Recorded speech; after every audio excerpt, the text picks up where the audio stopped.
निश्चितपणे या निमित्ताने प्रकाश भाऊंचं अभिनंदन करू इच्छितो।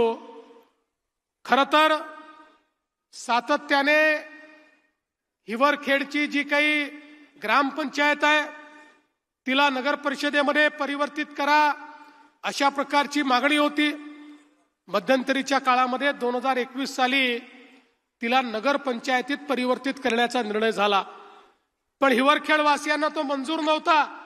त्यामुळे प्रकाश भाऊंनी सांगितलं आम्हाला चालणार नाही। ते माझ्याकडे आले, माझ्यासमोर कागद ठेवला, म्हणाले आत्ताच्या आत्ता स्थगिती द्या, आम्हाला नगर पंचायत नको, आम्हाला थेट नगर परिषद या ठिकाणी हवी। तात्काळ आपण स्थगिती दिली आणि ही एकमेव घटना अशी आहे गेल्या 5-10 वर्षातली की ग्रामपंचायतीतनं थेट नगर परिषद आपण तुमची तयार करून टाकली आणि आता या ठिकाणी त्याची निवडणूक लागलेली आहे। त्यामुळे खऱ्या अर्थानं आता पहिल्या निवडणुकीत भाजपचाच झेंडा हा नगर परिषदेवर लागला पाहिजे।